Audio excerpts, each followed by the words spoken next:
Hola, ¿cómo están? Mm. Este título suena como a... En esta esquina, con 5.000 años de antigüedad y el poder de la creencia y el mito, tenemos a la magia. En este otro rincón, con 200 y algo años de antigüedad y el poder de la verdad indiscutible, tenemos a la ciencia. No es así, no es así. De hecho, es una falsa dicotomía. O sea, es poner como contrarias, opuestas, como los dos únicos valores posibles dentro de una variable dicotómica a dos objetos que en realidad operan en niveles distintos. No tiene sentido hacer jugar o competir a un equipo de baloncesto contra un jugador de ajedrez. No hay coherencia en el planteamiento. Mm.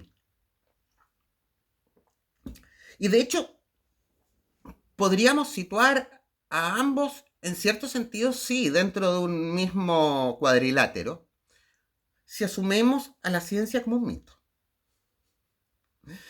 Y no es ninguna aberración lo que estoy diciendo, lo planteaba Jung, eh, porque dentro del mito contemporáneo tenemos esto de que se ha extirpado la creencia religiosa en favor de la ciencia.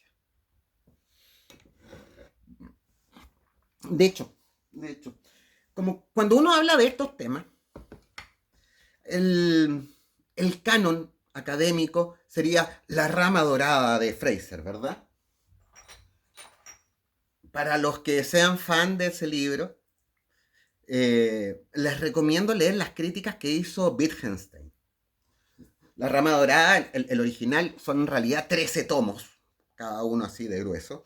Pero el que todos hemos leído es el resumen, que es un solo tomo, que ojo que lo hizo el mismo Fraser. Y el resumen de la rama dorada, para los que no lo han leído, vendría a ser de que en la antigüedad el hombre era tan ignorante que creía en la magia. A medida que fue desarrollando su intelecto, fue conociendo más el mundo, creó la religión. Y a medida que se siguió desarrollando y llegó a una comprensión verdadera de la realidad, vino la ciencia. Esto lo plantea como si fuese un continuum y un continuum de desarrollo creciente. Para los que vieron lo que hablaba sobre la evolución, bueno, Fraser está en este mismo contexto histórico donde se piensa en el darwinismo social, que es una aberración de la teoría de Darwin. Bueno, ese supuesto desarrollo histórico es una incoherencia, porque podemos observar en la actualidad, y si usamos este enfoque, lo podemos observar en toda la historia, que las tres perspectivas, la magia, la religión y la ciencia, han convivido y cada una tiene su parcela. Y claro, también se debe a lo que va a ser el fondo de este matecito, es que cada uno aborda temas diferentes. Pero vamos por partes. A ver, hay, últimamente había un rescate del pensamiento de los filósofos medievales, los escolásticos, a los cuales siempre se les ha menospreciado, diciendo que solo creían en lo que decía la iglesia, y, o incluso, que es muy interesante, que se ceñían al dogma de la doble verdad. Es decir, que dos afirmaciones contradictorias, una propuesta por la religión y otra por la filosofía, podían ser igualmente ciertas. Lo que en realidad, y hace poco cuando estaba pensando en hacer este video, me topé en este canal Adictos a la Filosofía, lo recomiendo, muy bueno. Un canal que hablaban sobre la doctrina de la doble verdad y desmintiéndola, porque no se encuentra en los autores, sino que en sus críticos. Y poniendo ejemplos, no es que la verdad teológica y la verdad filosófica se opongan, sino que parten desde principios distintos. Mientras hay varios ejemplos más filosóficos, pero en el canal dan un ejemplo más mundano, más cotidiano, que es mucho más fácil de entender. Para la ciencia, los muertos no pueden resucitar. Para la religión, los muertos sí pueden resucitar. ¿Son contradictorios? No. Lo que dice la filosofía es que ningún cadáver puede resucitar por medios naturales. Y aquí ya quiero empezar a hacer una acotación cuando leemos estos textos históricos, porque parece entonces la ciencia como tal no existía. La que se preocupaba de la física, era la filosofía. Y esta homologación entre ciencia y filosofía la encontramos hasta muy avanzado el siglo XIX. Voy a dar ejemplos después.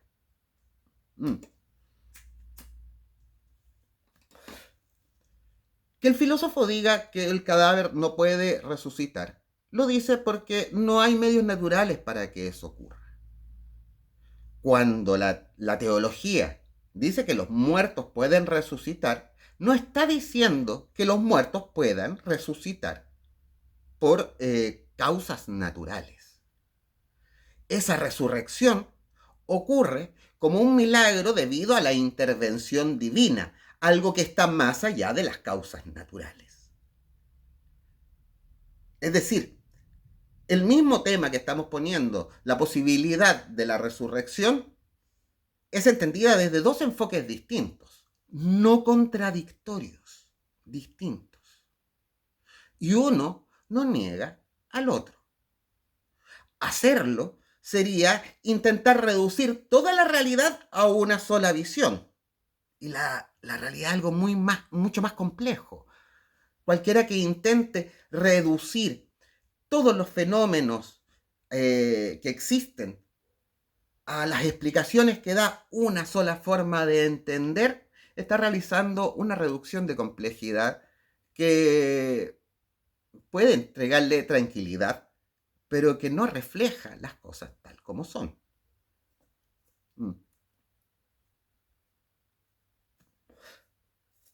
Y ojo que este doble enfoque, o más que doble, este múltiple enfoque, nos pasa a todos en la vida. El defensor de la vida, por ejemplo, en algunos casos se encontrará que considera que a cierto individuo hay que matarlo por las cosas que ha hecho. Es cosa de ver la posición de ciertos cristianos que por un lado defienden el no matarás y por otro lado también defienden la pena de muerte. Pero esa clase de contradicciones nos pasan a todos. Todos vivimos en contradicciones. Y voy a repetir algo de James Bond Foster, que de hecho lo que estoy diciendo de James Bond Foster lo pueden buscar en internet, está en YouTube por un documental que se hizo sobre Luna Bomber, este asesino en serie, y en el que se entrevistan a personas intelectuales de la época, entre ellas a James Bond Foster, el padre de la cibernética. Y él, a medida que se va introduciendo en el pensamiento lógico para entender los fenómenos que le llevan a construir la cibernética y la teoría de sistemas, empieza a reflexionar, y esto lo dice él, que lo que hace es más cercano a la metafísica que a la física. Y es que hay preguntas que tienen respuesta, y que son las preguntas que puede responder la ciencia. Y hay preguntas que no tienen respuesta porque van más allá del mundo natural o más allá de las cosas que tienen evidencia. No hay nada en este mundo que me dé evidencia de cuál es el sentido de mi vida. Y de hecho, son preguntas que no tendrán una sola respuesta. Sus respuestas variarán dependiendo del individuo, del contexto, del momento histórico. Un mismo individuo puede respondérselas de distintas formas a lo largo de la vida y a veces dentro de un mismo día. Mm.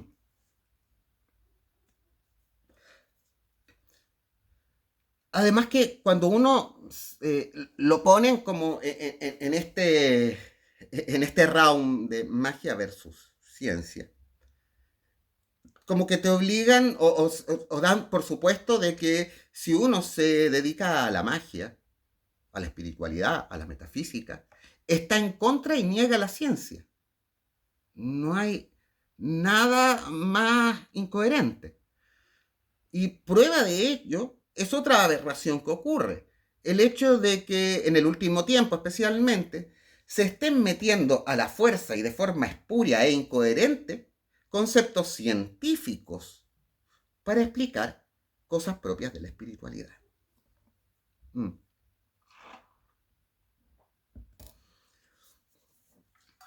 Yo, para estas cosas siempre me acuerdo del profesor Jorge Podosis, que yo estoy seguro que odiará que yo lo cite en estos videos. Ojalá nunca los vea. Pero yo un día iba caminando al campus Juan Gómez Milla, camino al Magíster, y en el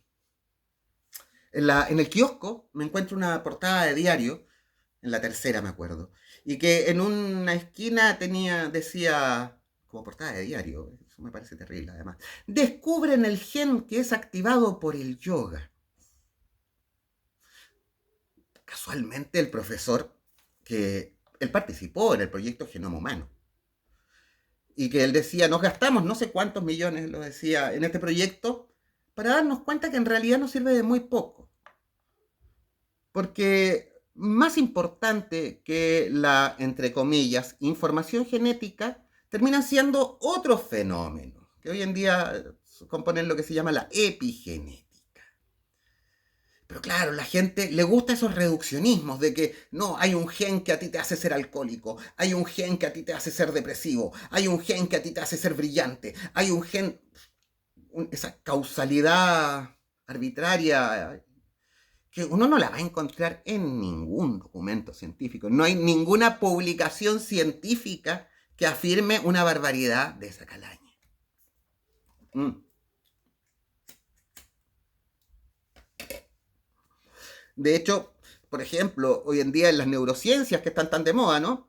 Se detecta una actividad cerebral y se la asocia a algo. Y uno decimos, es esa actividad cerebral que causa la tristeza, por decir cualquier cosa. Si uno escucha a los científicos serios, no a los pseudo divulgadores de la ciencia, se va a encontrar que ellos no dicen que haya una causalidad, hay una correlación. O sea, cuando ocurre una cosa, también ocurre la otra. Cuando nosotros describimos que un sistema tiene la atribución de estar triste, también se produce esto en el cerebro. Pero ojo, porque están poniendo atención en el cerebro. Si estuviesen poniendo atención, no sé, a la circulación, habría otro correlato. Si estuviesen poniendo atención a la temperatura, otro correlato. No es que una cosa cause la otra. No. Ambos fenómenos se observan al mismo tiempo. Y hasta ahí llega la ciencia. La ciencia describe, no ni siquiera explica. Por si no me han escuchado cuando digo esto, o sea, nosotros con la fuerza de la gravedad, yo dejo caer esto. Nosotros podemos decir cuándo se produce, sí, porque tienen que haber cuerpos con masa que se atraigan. Podemos medir cuánto se demora, cuál es la fuerza de atracción. Pero ¿por qué pasan todas esas cosas? Es un misterio. O sea, la ciencia no te puede explicar el por qué último. Caemos siempre en este juego, no sé si vieron Lelutier, la gallinita dijo Eureka, pero ¿por qué? No, porque hay un cuerpo con masa. ¿Pero por qué hay un cuerpo con masa que produce? ¿Pero por qué? Siempre va a haber un por qué antes. Y ese por qué último, cualquier intento de respuesta será más allá del ámbito científico, será siempre metafísico y trascendente. y por lo tanto variará en el tiempo, porque no son respuestas únicas. De hecho, la palabra sagrada no tiene, no dice una sola cosa. Esto de leer la Biblia a la pata de la letra, así tomándola literal y textualmente como lo que dice, es una incoherencia bastante reciente por lo demás. A lo largo de toda la historia, incluso desde antes de la existencia del cristianismo, la heurística, como era llamada antiguamente, se encargaba de traducir este tipo de cosas, de interpretarlas, porque la palabra sagrada siempre es alegórica. Mm.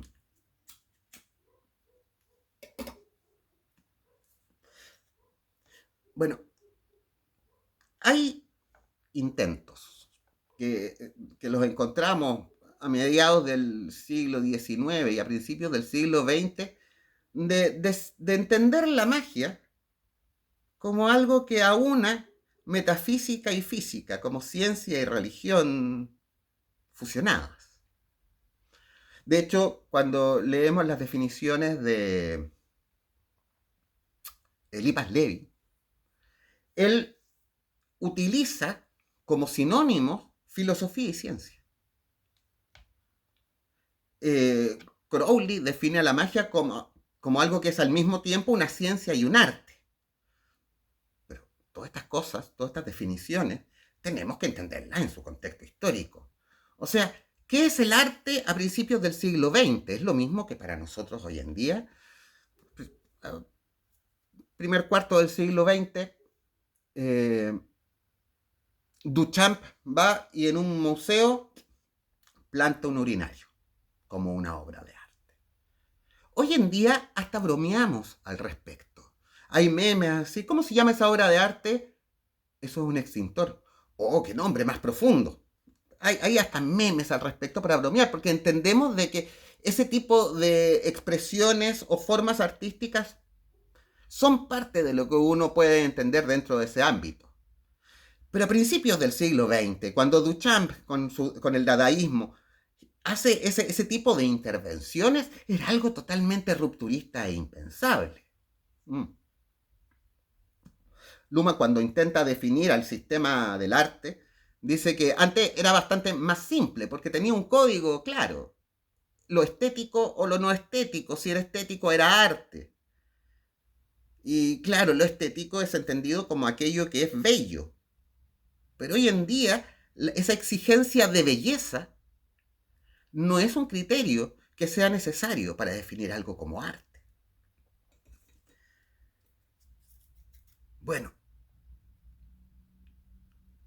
quien me diga que la ciencia demuestra la inexistencia de Dios, de la magia, que me muestre el paper científico que lo dice. No hay ninguno. Porque ese tipo de preguntas no corresponden al ámbito de las ciencias.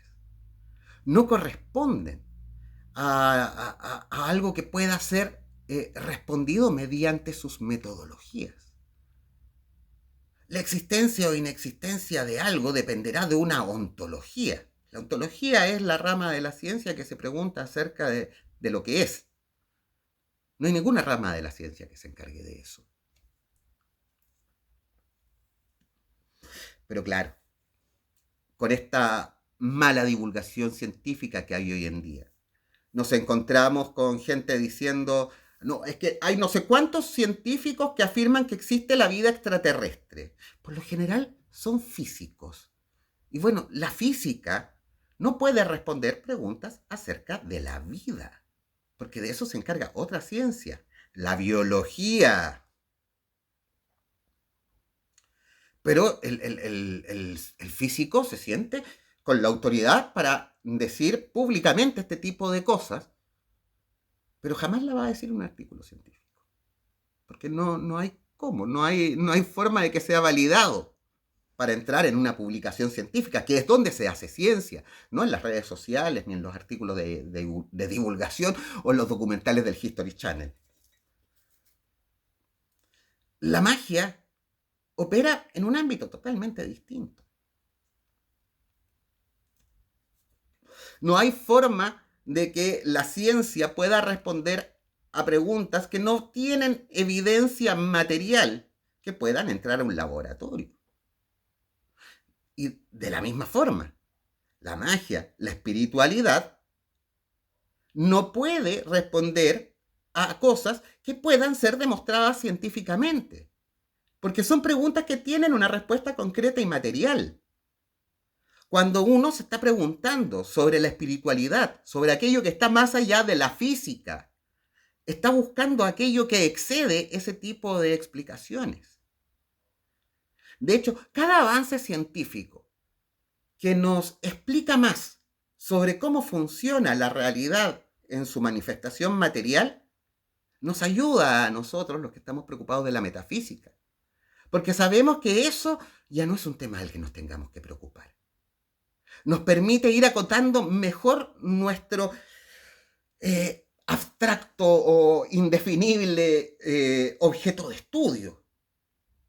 Entre más avancen las explicaciones científicas, más acotado se nos hará y más clara será nuestro entendimiento al respecto, si es que puede llamarse así.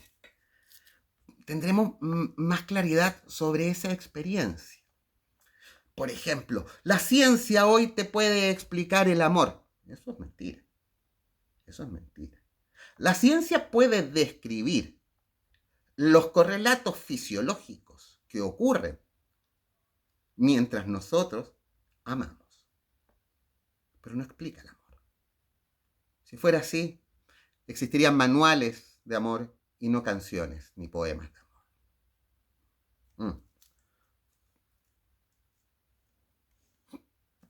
Por eso también es que, por ejemplo, hablar de energías. ¿Qué es una energía? O sea, cada vez que alguien me dice, no, es que yo creo en las energías. ¿Y qué es la energía? Y hasta ahí llegan. Hasta ahí llegan. Te empiezan a dar ejemplos. Los ejemplos no explican.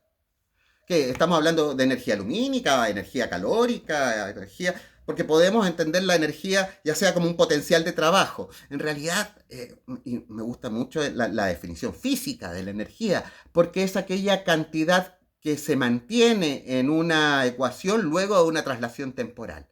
Aquello que se mantiene es lo que podemos definir como energía. Pero ahí estamos hablando de las cosas concretas y materiales, las cosas que son parte de este mundo, no de lo que nosotros estamos viendo más allá. De ahí que cuando te empiezan a explicar la metafísica a partir de la cuántica, aprovechándose de lo difícil que es de procesar la cuántica para nuestra comprensión cotidiana, porque tiene muchas afirmaciones que resultan antiintuitivas. Terminan armando discursos de pura charlatanería.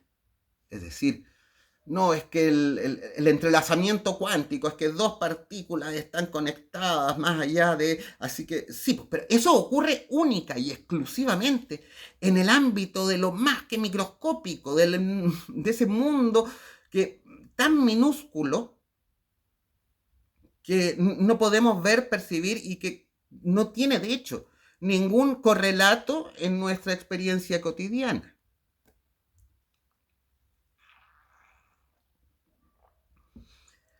Pero, como se ha construido este mito de que la ciencia lo explica todo y que es la única verdad indiscutible e irrefutable, le ponen este como disfraz científico para darle validez. Pero ojo que la ciencia tampoco es una verdad indiscutible. O sea, es cosa de ver un poco la historia de la ciencia. Antes era una verdad científica la generación espontánea, que si tú dejabas un poco de materia orgánica, se iba a generar automáticamente vida por generación espontánea. Pobre Pasteur la tuvo que coser, no le creyeron, hasta finalmente generó una suerte de cámara de vacío. Y no se produjo más generación espontánea. La ciencia, de hecho, se ha ido contradiciendo a lo largo de la historia. O sea, por mucho tiempo la gravedad fue una fuerza y a principios del siglo XX llega Einstein y dice, no, no es una fuerza. Es un efecto geométrico producido por la deformación en el tejido del espacio-tiempo por los cuerpos con masa, no es una fuerza. Otro ejemplo, el descubrimiento de Neptuno, que alguna vez escuchaba a un divulgador de científico le decía, miren astrólogos, esto sí que es predicción, porque Lavoisier y otros lo que hicieron fue, al ver que la órbita del recientemente descubierto planeta Urano no cumplía las leyes de Newton, supusieron que más allá de la órbita de Urano había otro cuerpo con masa, cuya gravedad explicaría estas desviaciones de la órbita de Urano. La historia es muy entretenida, pero es para otro momento. Bueno, miraron y encontraron a Urano. La ciencia y su poder predictivo. Bueno, los cálculos estaban equivocados. De hecho, no fue hasta la década del 90 en que se pudo determinar bien la masa de Neptuno, porque cuando se hace el cálculo para que la gravedad de Urano haya logrado explicar las desviaciones, perdón, la gravedad de Neptuno haya logrado explicar las desviaciones de Urano, Neptuno tendría que haber tenido una gran masa, que no es así. Ahora sabemos que la masa es mucho más pequeña, la de Neptuno. Y sin embargo lo encontraron, a pesar de que los cálculos eran equivocados, se basaban en principios erróneos. De hecho, gran parte de los avances de la ciencia se dan por errores, por casualidades. Gran parte también la estructura del benceno. Lo soñó con el uroboro y de ahí sacó la estructura circular del benceno. O sea, esto de que la ciencia ha generado todo su conocimiento a través del método, mito, mito. Que la ciencia puede explicarlo todo, mito. Y es un mito que lo fomentan los propios científicos.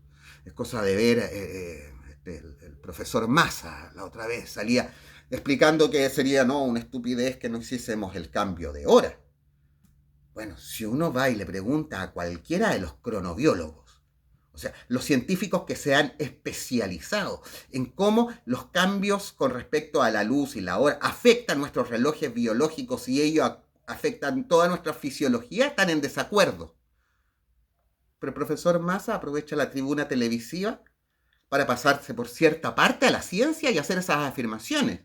Y habrá muchos creyendo de lo que él dice es una verdad científica. No, es una opinión. Es una opinión como puede darla cualquier persona de la calle. Y de hecho, esa opinión es una opinión equivocada.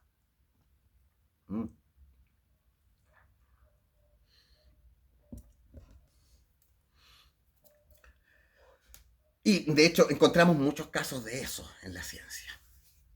Bueno, la ciencia y la magia no pueden ser contradictorias. Y de hecho, el mito científico se basa en un montón de mentiras. O sea, Clark creo que era el que decía que la ciencia empezó cuando Tales de Mileto predijo un eclipse. Bueno, Tales de Mileto tenía un pensamiento religioso, creía en dioses. Escribió que el mar estaba lleno de dioses. O sea, se le atribuye a Genófanes de Colofón, que es el padre de la geología. Bueno, él también tenía un pensamiento metafísico, y si bien criticó el antropomorfismo de los dioses, él planteó que Dios, en tanto, era una unidad y que era esférico. Como el mismo Newton. Si el mismo Newton fue muy poco, es increíble lo que hizo a nivel de ciencia, pero la mayor parte de su vida, la mayor parte de su trabajo en Cambridge, la dedicó a la teología. De ahí que él, de las cosas que estaba más preocupado y a la que dedicó mayor parte de su vida, fue en hacer una cronología lo más exacta de los eventos de la Biblia, como si fuesen eventos históricos. Y a partir de esos cálculos llegó a la conclusión de que el apocalipsis bíblico llega al 2060. Curiosamente, coincide con las conjunciones Júpiter-Saturno, como la que tuvimos en el 2020. Nos queda la del 2040 y la del 2020, que es en Géminis, y nos vimos. Y bueno, ya a veces me gusta decirle, no, que a todos los que se van en contra de Newton terminan mal. El único que ha contradicho a Newton y la ha sacado pelá ha sido Einstein. Leibniz con el cálculo diferencial, que le gusta tanto venerarlo a los ingenieros, y que lo hablan como la razón y todo, que nunca acaso leyeron las mónadas filosofales. De hecho, cuando se plantea Leibniz como uno de los padres del lenguaje binario, de ceros y unos, que ojo que binario no es lo mismo que dicotómico, bueno, ese tema para otra discusión, pero ese razonamiento Leibniz lo construye a partir de sus reflexiones filosóficas, metafísicas, teológicas. A partir de las mónadas filosofales con ausencia, presencia, ahí lo que está haciendo de hecho es debatir teológicamente contra las proposiciones de las meditaciones metafísicas de Descartes. Está discutiendo con el monismo de Spinoza. Y a partir de ese pensamiento metafísico es que construye su pensamiento binario.